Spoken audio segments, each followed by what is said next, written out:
C'est la première fois qu'une telle démarche est adoptée. Alors, effectivement, à l'échelon national, c'est la première fois. C'est pas tout à fait la première fois parce que dans des régions, dans des communes, il y a déjà eu cette volonté de faire parler les citoyens eux-mêmes. Mais effectivement, dans le cadre d'une politique nationale, en l'occurrence celle de la petite enfance et de soutien à la parentalité, c'est un petit peu une première. Et là, on parle bien de démocratie participative.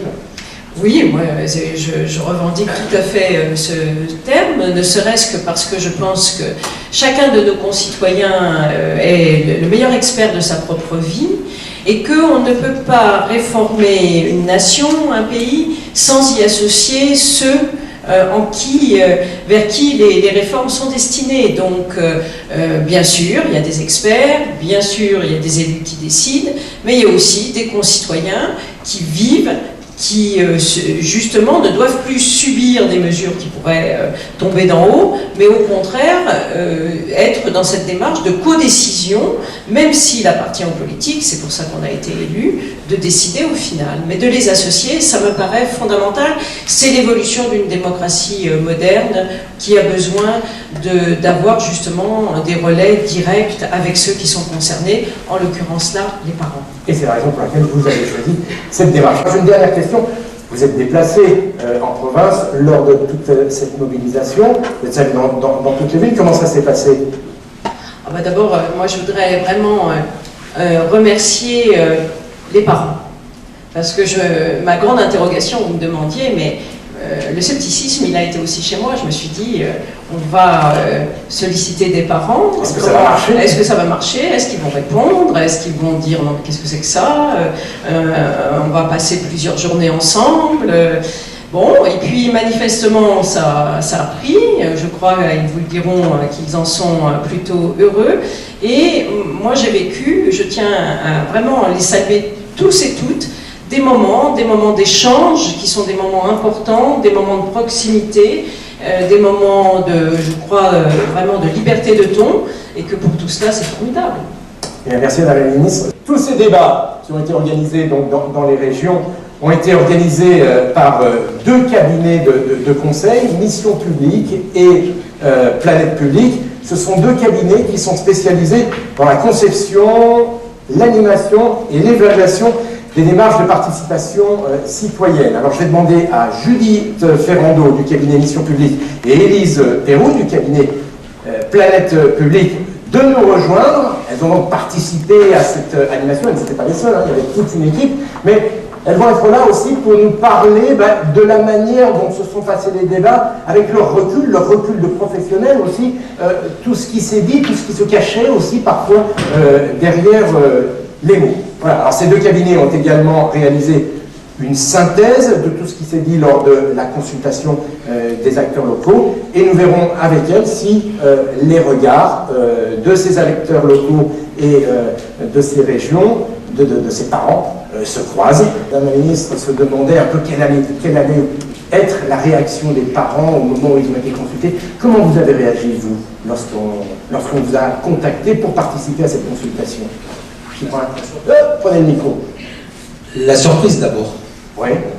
On se sent tout d'un coup investi de quelque chose, on ne s'y attendait pas. Donc la surprise. Tout de suite, vous avez senti ce truc-là? Tout à fait. Ouais. Et est-ce qu'à un moment donné, vous avez eu des doutes en vous disant est-ce encore quelque chose Un petit peu de réticence. Est-ce que ça va servir à quelque chose? On s'est tous posé cette question-là, mais bon, on a vite vu qu'après on était impliqués. Oui, très vite, vous avez senti, dès le début des débats, des échanges... Des échanges, que ça fonctionnait, que c'était du sérieux? Que c'était professionnel, qu'on cherchait à atteindre un but. D'accord, je vais passer à vos voisins. Pays de Loire, est-ce que ça a été facile de prendre la parole lors de ces échanges? Parce que finalement, on se dit, j'ai lu un petit peu certaines de vos réflexions, et je me suis dit, c'est quand même des choses parfois assez intimes. On parle des problèmes que l'on a, on en parle facilement avec ses amis, avec sa famille. Là, on parlait avec des gens qu'on ne connaît pas forcément. Comment ça s'est passé? J'ai l'impression que ça a été assez facile et qu'on a tous pu exprimer ce qu'on avait sur le sujet. Très vite, d'entrée de jeu, comme ça? Ouais, c'est simplement. D'accord. Je vais me retourner maintenant vers Judith et Élise. Vous, comment vous avez vécu ça, je dirais, avec votre regard? Vous êtes habitué à discuter, animer des débats. Comment ça s'est passé? Est-ce que les personnes que vous aviez devant vous sont très vite rentrées dans le vif du sujet et ont très vite exprimé ce qu'elles ressentaient autour de ce sujet? Oui, effectivement, je pense que par rapport à d'autres sujets ou d'autres politiques publiques qu'on peut être amené à traiter, la question de la petite enfance et de l'enfance, c'est quelque chose qui touche vraiment les personnes qui ont participé au plus près de leur vie de tous les jours. Donc c'est vrai que ça n'a pas été trop difficile du tout de les faire rentrer dans le sujet.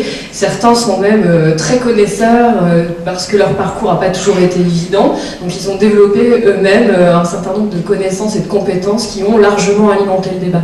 D'accord. Judith, je voulais juste revenir sur le mode de sélection des parents. Ils ont été tirés au sort. C'est le meilleur moyen? C'est en tout cas un très bon moyen pour aller toucher des parents qui ne seraient pas forcément, si on avait fait un appel à la candidature beaucoup plus large, sentis autorisés, suffisamment compétents, suffisamment à l'aise en public pour parler de ça. Donc c'est vrai que quel meilleur moyen pour avoir les parents que de passer par ces fichiers d'allocataires de la CAF qui permet de toucher ces parents dans leur diversité, qui sont tous confrontés à cette question de comment on fait garder nos enfants, qu'est-ce qu'on leur fait vivre dans ces journées. Et ça a permis de toucher vraiment des parents très très différents, y compris d'avoir un groupe très diversifié en termes de revenus, en termes de lieu d'habitation, entre le rural, l'urbain, le périurbain, en termes de composition de famille, des familles monoparentales, il y a des familles nombreuses. On a vraiment une très belle diversité, bien que il y a quand même eu beaucoup moins d'hommes que de femmes qui ont répondu présent, ce qui nous montre que c'est encore une question un peu trop de femmes, la question de la petite enfance. Mais encore plus merci aux messieurs qui sont là aujourd'hui. Et c'est aussi un vrai pari qu'a fait le ministère que de faire ce tirage au sort, de faire le pari que tous les citoyens ont une égale capacité à discuter des enjeux publics. C'est bien sûr un principe démocratique par excellence, mais c'est encore une manière de faire qui est trop rarement utilisée dans notre pays. Comment vous avez travaillé avec les parents? Vous aviez une liste de questions prêtes? Vous vouliez les amener sur le terrain ou vous leur avez laissé libre cours? Alors on avait bien sûr prévu un déroulement, puis après ils nous ont ramené à la réalité en les débordant, et c'est bien heureux que ce soit vivant comme ça. En tout cas, ce qu'on a voulu d'abord, c'est partir de leur réalité. C'est aussi pour ça qu'ils ont réussi à parler facilement, parce qu'ils étaient tous très solidaires autour de cette question qui les touche, de leurs enfants. Et du coup, on est parti de la manière dont eux, aujourd'hui, vivent cette question de la petite enfance, comment ils font garder leurs enfants, quelles questions ils se posent en tant que parents à des moments un peu charnières de leur existence. Et on les a fait comme ça construire un état des lieux, un diagnostic partagé de ce qu'ils vivaient. Et puis aussi on leur a demandé à un moment de se mettre à la place de leur enfant. Parce que parfois on raisonne en tant que parents, puis on leur dit mais et les enfants, si eux regardent une journée qu'ils vivent dans leur mode d'accueil ou avec vous à la maison, qu'est-ce qu'ils en diraient? Et du coup, c'est aussi ce décalage qui leur a permis à eux de voir le sujet exactement sous plusieurs facettes. Et on a beaucoup appris de tout ce qu'ils avaient à nous dire, avec des moments à la fois très émouvants aussi, où ils sont soutenus les uns les autres pour nous raconter des choses fortes et qui n'étaient vraiment pas passées à la moulinette de ce qu'on aurait pu imaginer nous comme question, comme situation. On avait imaginé des choses et puis on a eu beaucoup plus d'éléments de réalité que ce qu'on avait imaginé. Merci Judith.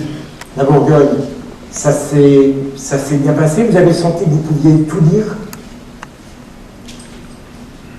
Oui, on était vraiment libre d'exposer notre quotidien avec nos enfants. Alors c'était intéressant effectivement parce que les situations étaient vraiment différentes. On avait vraiment des problèmes vraiment tous différents et en discutant, on a pu faire certaines propositions et c'était vraiment très enrichissant. Alors, lors de cette consultation, bien sûr, il y a eu, chaque région a fait l'état des lieux, mais il y a aussi eu des propositions. Alors, lors de ces propositions, est-ce que tout le monde était d'accord ou est-ce qu'il y a eu des débats aussi? Bonjour. Donc oui, il y a eu pas mal de débats.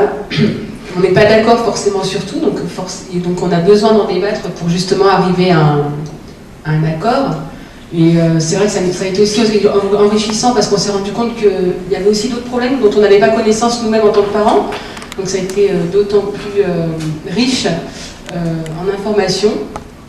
Après, c'est vrai qu'on a j'aurais peut-être juste un petit i que je dirais, c'est qu'on avait la contrainte du temps, mais ça c'est partout pareil. On va l'avoir aussi aujourd'hui. Malheureusement, voilà. Je le répète, toutes vos contributions seront en ligne dans quelques jours, je crois, dès lundi, hein, dès la semaine prochaine. Toutes les contributions seront en ligne lundi, donc les uns et les autres, vous pourrez aller consulter les choses, bien sûr, qui ne pourront pas être dites aujourd'hui. Une dernière toute petite question. Avez-vous le sentiment que les débats que vous avez eus lors de ces consultations sont des débats que vous n'auriez pas pu avoir ailleurs? Oui, c'est sûr, puisque en fait on ne connaît pas les problématiques des autres et finalement on se rend compte que dans les milieux qu'on fréquente, les parents rencontrent les mêmes problèmes et là on rencontre des personnes dans d'autres situations et les débats ont été d'autant plus riches. Surtout que là on nous a permis de nous exprimer, quelles que soient nos conditions de vie, et c'était vraiment très important de pouvoir avoir sa voix et de faire partager aux autres aussi les difficultés qu'on pouvait rencontrer. Eh bien, d'ores et déjà, on vous remercie de cet investissement. Voilà, de toute cette expérience, si vous avez quelque chose à dire, qu'est-ce que vous retiendriez? D'abord, merci pour cette expérience, merci d'avoir écouté. On verra par la suite, évidemment, ce qui sera entendu, gardé, etc. On ne peut pas tout garder, on en est conscient. En tout cas, merci déjà de nous avoir écoutés. En tant que parents, ça fait du bien, on se sent déjà reconnu, même avant d'avoir le statut qui, je suis sûr, va bientôt arriver. Est-ce que après cette expérience, vous mettez autre chose sur le monde citoyen? On se rend compte qu'on est peut-être plus unis aujourd'hui que ce qu'on pouvait croire par le passé, tout au moins. Cette expérience, en fait, nous a permis vraiment de croire, même de plus que croire, qu'on est vraiment acteurs de notre citoyenneté et notre parentalité, parce que nos enfants, c'est vraiment l'avenir, notre avenir à nous et l'avenir de notre pays. Donc vraiment, il y a vraiment un lien entre le sentiment vraiment patriote et l'éducation des enfants. Notre ressenti. Merci beaucoup, merci.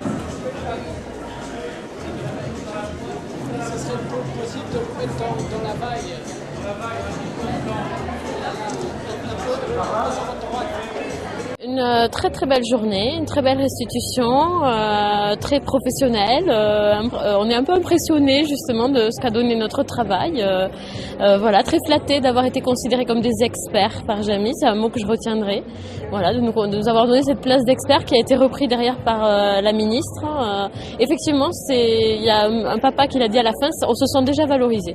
Je dirais que par rapport à l'inquiétude qu'il y avait sur tout l'ensemble du processus, je pense que nous partons rassurés, avec toujours la réserve qu'il faut. De toute façon, puis la ministre a été claire, tout ne sera pas réalisable. Donc elle nous l'a dit, c'est franc, c'est honnête. Mais je pense qu'on part un petit peu optimiste. Certaines de nos propositions ont été entendues, seront prises en compte d'une manière ou d'une autre. Donc plutôt positif. Voilà, on va dire c'est vraiment les réticences du début sont levées. C'est une expérience unique vraiment d'être acteur de la citoyenneté. C'est très plaisant et je pense que j'encouragerai toute personne qui serait contactée pour ce type de processus parce que sur tel ou tel sujet, c'est absolument passionnant de enfin avoir une place, avoir une voix.